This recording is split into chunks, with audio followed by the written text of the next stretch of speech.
सुरेंद्र राजपूत जी, आप लोग मांग तो कर रहे हैं, आप पूरा विपक्ष एक मांग कर रहा है, लेकिन आप लोगों के जांच को लेकर जो मांग है वो अलग अलग है। अभी कीर्ति आजाद जी कह रहे हैं कि देखिए जेपीसी की अगर आप मांग कर रहे हैं तो उसमें तो ज्यादा जो लोग होंगे वो बीजेपी के ही होंगे, तो किस तरीके से ठीक होगी जांच? शुक्ला जी से पूछ लेते हैं ना, गिरिराज सिंह जी का। जांच हो, चाहे कीर्ति आजाद की मांग पर जांच हो और चाहे कांग्रेस की मांग पर जांच हो, जांच तो जांच है। एक बात, दूसरी बात, प्राची जी कहते हैं ना कि अभी चुप हूं, रहूंगा चुप, हमेशा हो नहीं सकता, और हमारा यार भी वाकिफ है ऐसा हो नहीं सकता, और हमारे और उसके दरमियां एक जंग जारी है, वो सजदा चाहता है, हमसे सजदा हो नहीं सकता। विपक्ष के जिस जिस नेता ने भारतीय जनता पार्टी के सामने सजदा कर लिया, चाहे वो नारायण राणे हो, वो बिल्कुल साफ हो गए। अभी आपको लेटेस्ट प्रेम शुक्ला जी बंबई के हैं तो ये यहाँ के, हमारे यहाँ के यूपी के, लेकिन बंबई में रहते हैं। एकनाथ शिंदे गुट के 27 विधायक हैं, उसमें से 4 के खिलाफ ईडी की रेड हुई थी और बाकायदा सैकड़ों हजारों करोड़ रुपए की उनकी ईडी की प्रॉपर्टी अटैच भी कर, कुछ सैकड़ों करोड़ की अटैच करने की बात की गई। जिस दिन से एकनाथ शिंदे लेड बीजेपी की गवर्नमेंट बनी है, उस दिन से वो केस आज तक कहां गए किसी को पता है क्या? नहीं पता। नारायण राणे के खिलाफ देवेंद्र फडणवीस पूरा एक बैलगाड़ी भर करके लाए थे कागज। वो नारायण राणे आज की डेट में इनके यहाँ केंद्र में मंत्री हैं, कोई बता सकता है? इनके यहां पर मिस्टर पे सीएम है, वहां पर बसवराव मुंबई साहब का है, मिस्टर 40%, वहां की क्या नाम कॉन्ट्रैक्टर एसोसिएशन आराम वो लगाती है, वो 40 मिस्टर 40%, उनके यहां कोई ईडी की रेड हुई क्या? ईडी की रेड होगी किसके यहां? स्वर्गीय वीरभद्र सिंह के यहां। पूछना चाहता हूं मैं भारतीय जनता पार्टी से, क्या मिला? वीरभद्र सिंह जी के यहां से क्या मिला? अशोक गहलोत साहब के यहां से क्या मिला? बताइए एमके स्टालिन साहब के यहां से क्या मिला? बताइए कमलनाथ के यहां से क्या मिला? जब आप ये कहते हैं ना कि ये भ्रष्टाचारी एक है, तो भ्रष्टाचारी आपकी रेड मारने से क्या भ्रष्टाचारी हो गए, या आप बताएंगे कि इनके यहां से क्या मिला?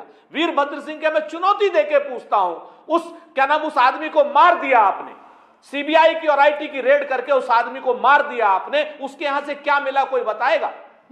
बताएगा कोई आदमी कि एमके स्टालिन के यहां से क्या मिला? बताएगा कोई आदमी अशोक गहलोत के यहां से, कमलनाथ साहब के यहां से क्या मिला? ठीक, सुरेंद्र राजपूत जी, इन सवालों का जवाब प्रेम शुक्ला जी देंगे, लेकिन चूंकि आप ईडी सीबीआई का जिक्र कर रहे हैं तो सवाल इसलिए आपसे बनते हैं कि स्टेट दर स्टेट आपके बयान वेरी करने लगते हैं। केजरीवाल के मंत्रियों पर छापे पड़ते हैं तो आप लोग कहते हैं ठीक है, ईडी सीबीआई बहुत अच्छा काम कर रही है। बंगाल में ईडी सीबीआई जाती है तो आपके बयान कुछ और हो जाते हैं। आपके नेताओं पर ईडी सीबीआई अगर छापे मारती है तो आपके बयान कुछ और हो जाते हैं। आप कहते हैं तो ईडी सीबीआई पूरी तरीके से सरकार के साथ मिलकर काम कर रही है, ये तो एक हथियार है सरकार का। तो आप पर भी यकीन करें तो करें कैसे? अब आप मत यकीन करिए, हम आपको यकीन करने के लिए कहते भी नहीं, आपको जिस पर यकीन करना हो करिए। हम बिल्कुल आपसे कहीं, क्योंकि हमारे लिए तो जनता को तो यकीन करवाइएगा ना सर। मैं यकीन करूं ना करूं, लेकिन जनता को तो यकीन करवाइएगा ना।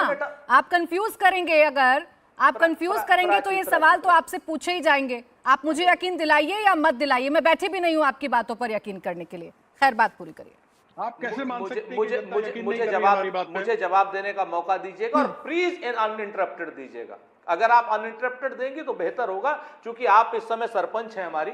हम कतई नहीं चाहते आप यकीन करें, क्योंकि 2014 से पहले आप विपक्ष पे यकीन करते थे और 2014 के बाद आपने सत्ता पक्ष पे यकीन करना शुरू कर दिया है। हमारी शिकायत है आपसे, और हम तो चाहते जनता यकीन करे, और जनता यकीन कर रही है। आगे आने वाले दिनों में भी जनता यकीन करेगी। जनता, हिमाचल की जनता ने भी पूछ लिया ना कि वीरभद्र सिंह के यहां से क्या मिला। एमके स्टालिन से भी पूछ लिया ना, जनता ने बता दिया ना कि एमके स्टालिन के यहां से क्या मिला। ठीक है। अशोक गहलोत के यहां भी पूछ लिया ना, अशोक गहलोत के यहां से क्या मिला। कमलनाथ के यहां भी पूछ लिया, कमलनाथ के यहां से क्या मिला। ऐसी बात नहीं है, आप इधर उधर की बातों को भटकाइए। नहीं, मैं इधर उधर की बातें नहीं कर रही हूँ राजपूत जी। आप मुझे फिर कहेंगे कि मैं आपको टोक रही हूँ, लेकिन मैं इसलिए टोक रही हूँ सर कि मुझे मेरे प्रश्न का जवाब नहीं मिला। आपने बड़ी आसानी से कह दिया कि आप यकीन, आप कौन होती है कि हम आपको यकीन दिलाएं, लेकिन जवाब तो दे दीजिए ना कि आपके बयान क्यों बदलते हैं ईडी सीबीआई की कार्रवाई पर। गलत है तो वो यूपी में भी गलत है, बंगाल में भी गलत है, दिल्ली में भी गलत है। मैंने कहा ना, हमारी तो बहुत स्पष्ट रूप से भ्रष्टाचार के खिलाफ हमारी लड़ाई जारी रहेगी। अडानी के 20,000 करोड़ रुपए कहां से आए हम पूछना जारी रखेंगे। जो खोखा कंपनियां ये कह रहे हैं, जिस शेल कंपनी को बता रहे हैं, उसके नाम से आज की डेट में अवार्ड चलता है आपकी पत्रकारिता में, जिसको ये खोखा कंपनी आप बता रहे हैं। लेकिन हां, जो विनोद अडानी की कंपनी है वो किसकी है ये किसी को नहीं पता। उसमें से 20,000 करोड़ रुपया किसका है किसी को नहीं पता। हमने तो नॉन कंपनी से 1 करोड़ रुपया लिया था, लेकिन इन्होंने 20,000 करोड़ रुपया कहां से लिया है? चाइना से। इंडिया टीवी हर वक्त हर जगह डाउनलोड करने के लिए सर्च करें India TV news Google play store या ऐप स्टोर पर।